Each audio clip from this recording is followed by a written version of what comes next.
Hello and welcome to Qedit tutorial part 16.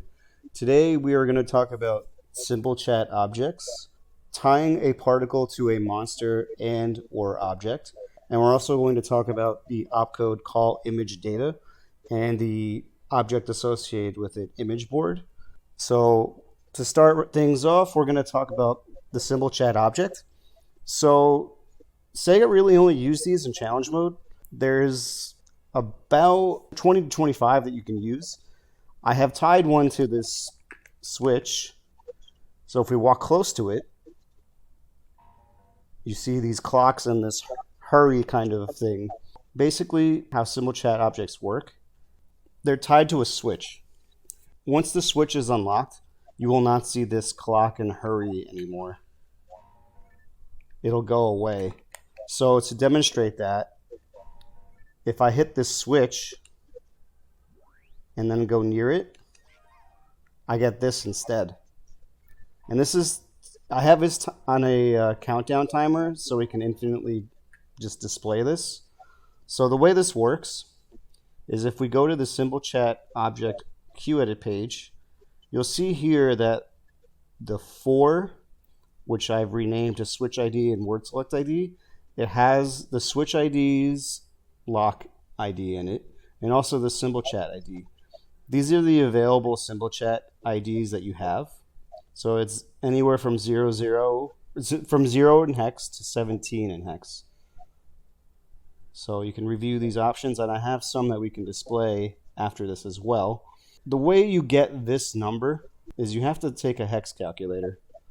So let's copy this number and see what it gets us. So copy it into decimal since all these are decimal numbers. So if you look here, the hex number for this is 2D. 2D is 45 in decimal. And if we look on this switch here, we have switch number 45. So that's how it works like this. The 17, as you can see here, it uses a 8-bit number. 17 is the clock hurry thing here. We also have this entry here, pressed word select ID. I don't know why I have this as word select. It should be simple chat, but so it's 20 here. So if we enter 20 in decimal, we get 14, which is this run go one. So just to display it again, if I hit this and then run towards it again, I get the run go one, and then it switches off. I think I have this countdown object set to 240 frames is 8 seconds, so yeah, that's why it kind of goes a little quick. So if you do this again, you get running. And I also have a few more that I can display down here as well. I just have them tied. These floor switches are just kind of a representation of where they are. It should be noted, it's very important to note this, that this object is only usable in episode 1.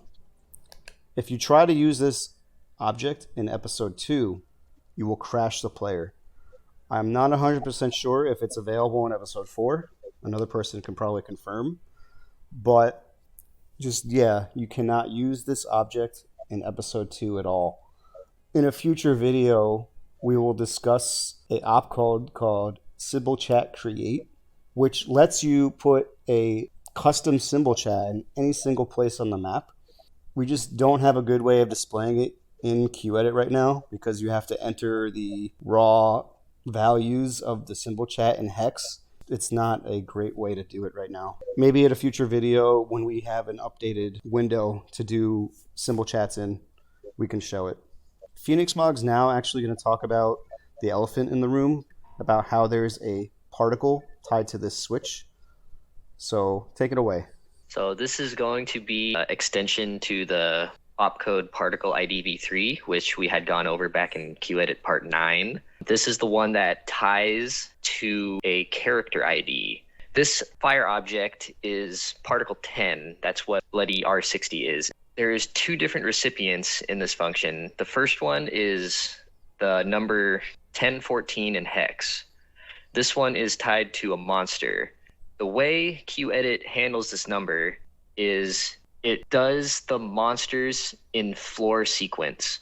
In this quest, Pioneer 2 has 20 monsters or NPCs. If we go to the Caves 3's map, we will see we have 2 monsters here. If you convert the hex of R62 into the calculator, you'll see that 14 would be 20. And in sequence, this is going to be the first monster that appears in Caves 3. The second number, 4002A, that one is tied to by object in the same sequence. If we put it in the calculator, we'll see it's object 42. And if we go into the Pioneer list and see how many objects we have a total of 37. And then going into Caves 3, the switch that has this tied to it is object 10. It should be noted that when you're doing this, it's not an exact science because a lot of the objects, I'm not 100% sure, but I believe objects that are invisible, meaning that they don't have a model in game, I don't believe you can tie a particle to them. So there's a bit of ambiguity behind that. Like these player sets, for example, I'm pretty sure it skips over them, and probably the ones in Pioneer 2 as well. So there might be a little bit of experimentation when you go and do this, but for this quest and for the objects that I have available, it's technically the 43rd object because the first object would be 4000. It saves the slot in the object order going into the next map.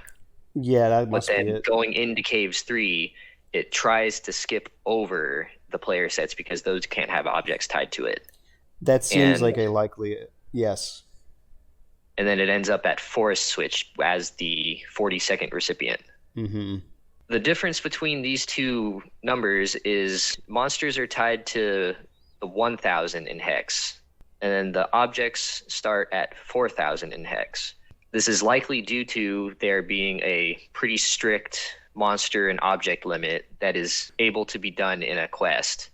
Oh, 3Fs is 4095. 1,000. So it's very unlikely that you're going to have a total of more than 4,000 monsters and objects. And I guess this is just how Sega, or I guess this is how Qedit is interpreting this data to be able to tie it to monsters and objects.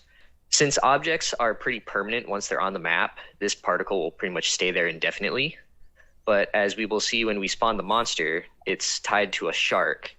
Kayak is going to spawn a couple evil sharks here. And when he does so, you'll see that one of them has a fire particle attached to it. The other one will not because it's only tied to one monster. And if Kayak defeats the monster with the particle, depending on the monster type, the particle may linger for a while. For this case, you have to wait for the shark to completely disappear in the ground, and then the particle would just disintegrate.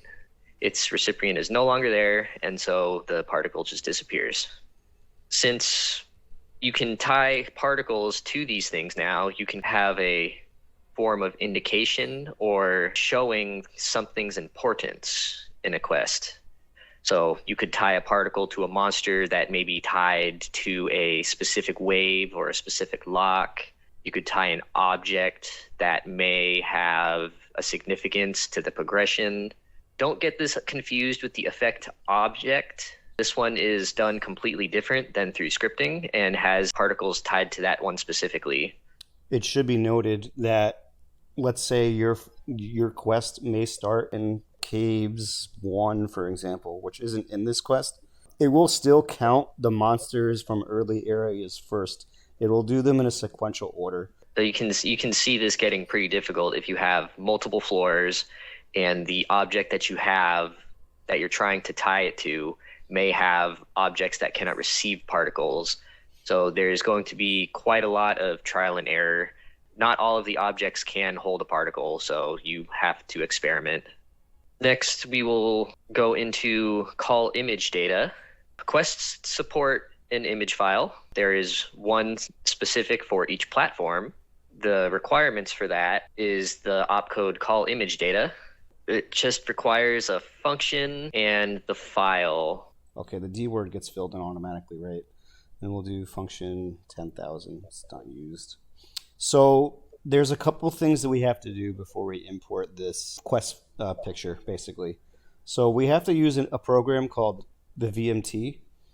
Now, I have a link to the VMT editor on the call image data page on Qedit. So GameCube uses a unique one called GVR. And Xbox and Blueburst use the same one, XVR. Call image data does not work on Dreamcast. Call image data is a version 3 opcode. So versions before it, like Dreamcast and PC v2, they have to use a opcode called load PVR. I'll go into that after this. So before we import this image, we have to add an image to the VMT. So we're going to do this one. It's Insignia's logo. I use this in a quest. Then we choose our format. We're going to make it a GC format. And you can mess with other stuff here if you wanted to. So we have it here. And then from here, we have to go to image and export it as a GC GVR. We'll just name this GC Insignia. We're going to save that. So that's done. We can close that. We go back into our Qedit. We have to hit insert. So here it asks us to select our file type. So we're going to do GVR, the one we just made. The image should be compressed. It's going to do its own compression in French. And here we go. We have call image data. It fills out the hex automatically. This is just the amount of space that it's taking up. And 10,000 is the function. So if we go to function 10,000, all of this. Now keep in mind that quests can support more than one image, but you have to do it in a way where you call the new image data at a specific time. I don't recommend it though, because these images take up a ton of space. I would recommend only doing one.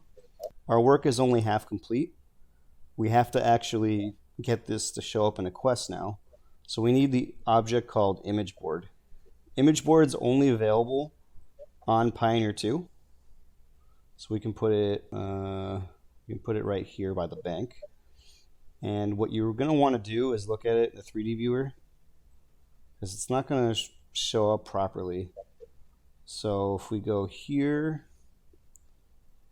yeah, so you're going to want to go and look at this and just change the rotations on it.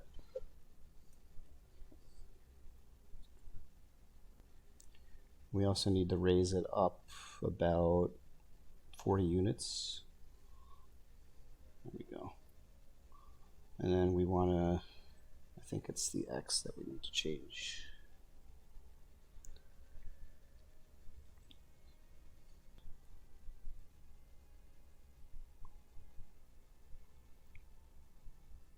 That should be correct, even though it's backwards here. So now we're going to save this. And then by editing magic, you're going to be brought right to the start of the quest. Okay, so we are now back in our quest again in Pioneer 2. We have reloaded it. So now if we go to the bank, we should see our insignia logo. And lo and behold, there it is. Now, if you do not change the scaling on the object itself, this is a 256 by 256 image. When you import images, you want them to be a perfect square. Let's keep that in mind. Otherwise, it won't import properly. So you can actually change the size of this without changing the size of the quest. Just keep in mind that as you increase the scale of this image, the quality will suffer. It also does take float values. If you check it in the 3D viewer as well, it will reflect the changes, so you can kind of get a grasp of how big it will actually be now. Yeah, so if we do 1.5, so this is 2.5, so if it's 1.5, you're going to see it shrink. Yep. So this is a pretty accurate representation. In order to do a image for a Dreamcast quest, obviously you're going to go over the same thing again with the VMT. You're going to add your image first with the BMP. And you're going to do as a DCPC format. And you're going to export, and you're going to make it a PVR, Insignia PVR. And then from there, you would do Quest Files Manager. would add the image with add. It puts it in here, and then you would save the quest normally. And then you would use the opcode load PVR, and it doesn't take any entries. So it would just literally load whatever you put in here. That's how you would do it on V2 and Dreamcast, and even V1, since this is technically a V1 opcode. That covers call image data and all things related to it. Thank you for watching part 16 of the Qedit tutorial.